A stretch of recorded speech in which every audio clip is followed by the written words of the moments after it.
and in supporting them on their journey together. Today is not an end point, but a joyful turning point and the opening of a new chapter. Reed and Karen, I know you have spent countless hours in creating this day for us to share. It is easy perhaps to dismiss a wedding as just a day, just a party, but I say no. A wedding is a reflection upon and a projection for your relationship. It weaves together not only who you are and have been, but who you hope to be together from this day on. And so it is quite fitting that we find ourselves in this gorgeous garden, eager to hear your heartfelt vows to each other before we dive into some absolutely delicious food and dance the night away. So let's get to it. Reed and Karen have selected 2 readings that speak to their love and commitment and the spirit of this celebration. The bride's dear friend, Chris McQuiggan, will read a selection from Hannah Arendt's Love in St. Augustine.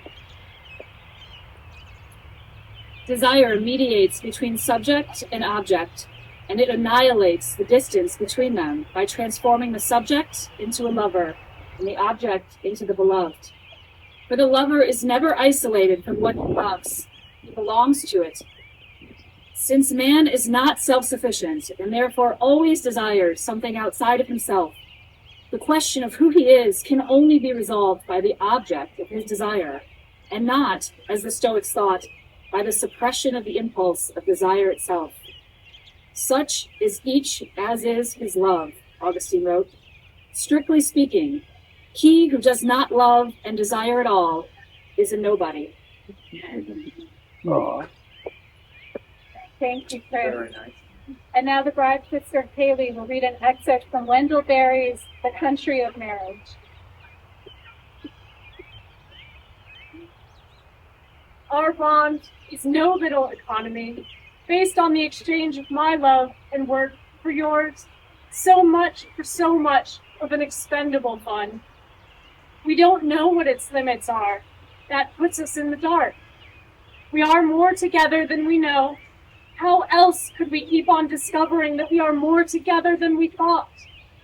You are the known way leading always to the unknown, and you are the known place to which the unknown is always leading me back. More blessed in you than I know, I possess nothing worthy to give you, nothing not belittled by my saying that I possess it. Even an hour of love is a moral predicament, a blessing a man may be hard up to be worthy of. He can only accept it as a plant accepts all the bounty of the light, enough to live, and accepts the dark, passing unencumbered back to the earth as I have fallen, time and again, from the great strength of my desire, helpless, into your arms. Thank you, Kaylee.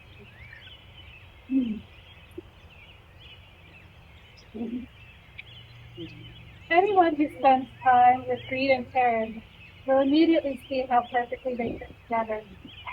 Their companionship is warm and easy, covered with philosophical and literary references that are far too smart for me.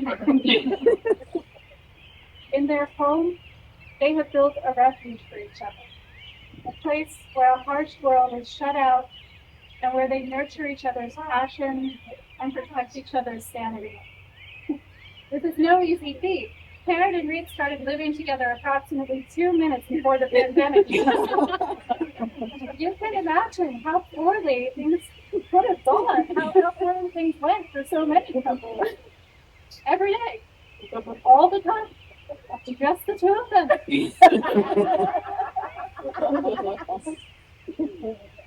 But for Reed and Karen, this time cemented their bond and confirmed their congruence. And in a real sense, that period of retreat from the world represents everything that marriage is about. Marriage is a promising without guarantees or certainty. When we marry, we are making a choice for optimism, a choice that we then make into and in defiance of an unknown future. To marry is to say that you You are the person I love and the person I choose to face whatever may come. You are the person I trust to hold me up against the winds, and I will be the person you can trust to do the same. To marry is to make a promise that renews and evolves. Some might say that marriage is about finding the one person that you want to spend the rest of your life with. But there is no one person, because each day is its own. And so in marriage you commit to the ever-growing and evolving person that you wish to spend the rest of your life rediscovering. The person who will surprise you with who they have the capacity to be and help you to discover all the capacity in themselves. And of course, marriage is also about moments that belong just to the two of you. Well, to the two of you and Babu, and Buddy. The ever-growing catalog of inside jokes, references to elves and stolen cars and whatever else that only you two can understand. It's the laughter and the hot takes, the book one of you loves and one of you can't stand or won't read. The sentences that don't need finishing because you already know what the other means, and the eye roll that communicates volume. It is the spat that you already know, even as you are having it, that it will soon be over, and all will be made up. Marriage is the promise we keep making, the love we cannot otherwise choose. And admonitions to a special person, Anne Sexton wrote, "Love, be it man, be it woman. It must be a wave you want to glide in on. Give your body to it, give your laugh to it, give. When the gravelly sand takes you, your tears to the land. To love another is something like a prayer and can't be planned. You just fall into its arms because your belief undoes your disbelief." Karen and Reed, it is such a joy to witness your belief for each other. And so, Reed and Karen, you here, with family and friends of your witnesses, present yourselves willingly and of your own accord to be joined in marriage. I do. Will you promise to care for each other in the joys and sorrows of life, come what may, and to share the responsibility for the growth and enrichment of your life together? Thank you. Join hands. And share the vows with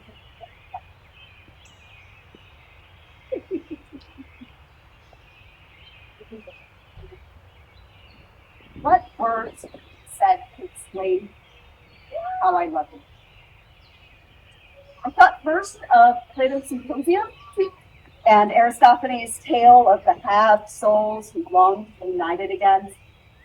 When a person meets the half that is his very own, something wonderful happens, and the two are struck from their senses by love, by a sense of belonging to one another, and by desire. And they don't want to be separated from one another, not even for a moment. But, well, yes, from the first moment I spoke to you, I have been astounded in the ways that you can fit together, but your brilliance shines and lights up all the corners of the world. And your arms are home and safety. The truth is, we were never in pursuit about the other, and I love you in your wholeness. And so I thought of Vonnegut's Laconia, the idea of the karass, a group of people working in small or large ways at some end, and the dupras, a karass built for two. A true dupras, Laconia tells us, can't be invaded, not even by children born at the moon. But, well, yes, it is immediately that we share a set of values, and your goodness, your generosity, your kindness, your empathy inspire me every day to be a better person, to do more.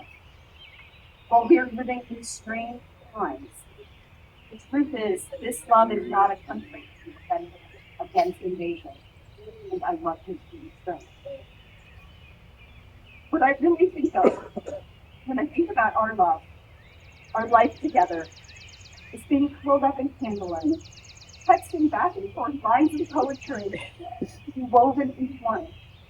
of singing nonsense to the cats, the romance and the goofiness, and sitting silently together. And so I promise to love you in your completion. I promise to love you openly and joyfully, to celebrate every day that I have been so lucky. I love you.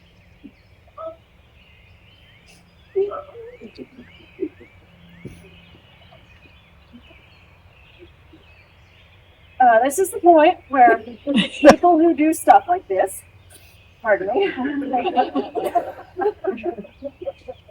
not wipe their nose. People who write their own vows, I mean, start saying things like, "You're my better half," or "You complete me." These are lovely sentiments, but they don't quite resonate with me for us. How could you be my better half?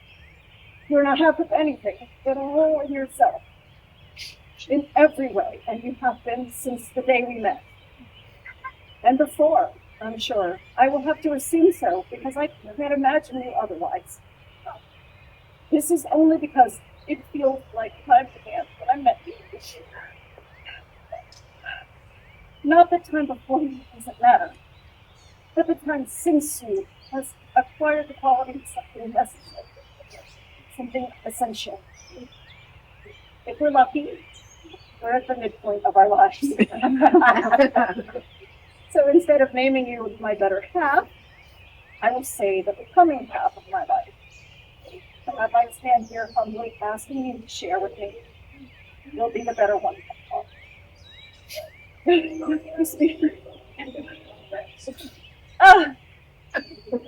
Along these lines, I won't say that you complete me as you were completing yourself, long before we knew each other.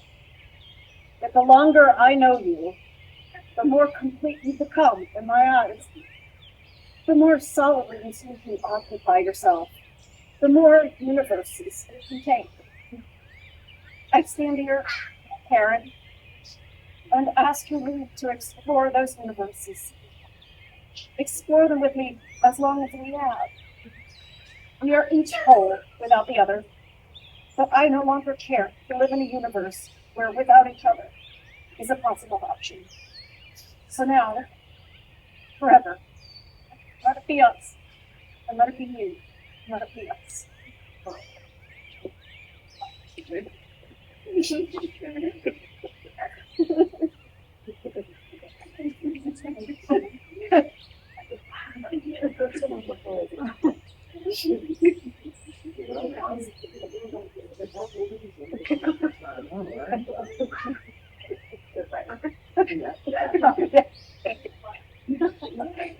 And I promise to hold your snotty tissue here.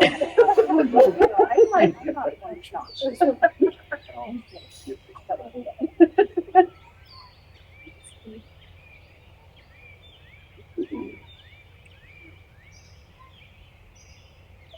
Let these rings be a symbol of unbroken love, circling past, present, and future. Reed, please place the ring on Karen's finger and repeat after me. With this ring, I give you my promise. With this ring, I give you my promise. To be your love, your partner, and your best friend to the end of my days. To be your love, your partner, and your best friend to the end of my days. And you place the ring on Reed's finger and repeat after me. With this ring, I give you my promise.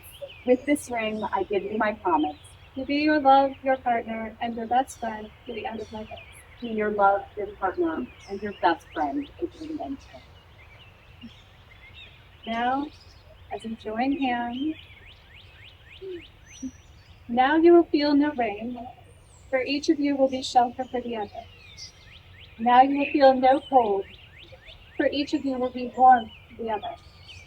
Now there will be no loneliness, for each of you will be companion to the other. Now you are two persons, but there is only one life before you. May beauty surround you both in the journey ahead and through all the years. May happiness be your companion, and your days together be good and long upon the earth. It is my honor and delight to pronounce you married. Reed and Karen, you may kiss your wife.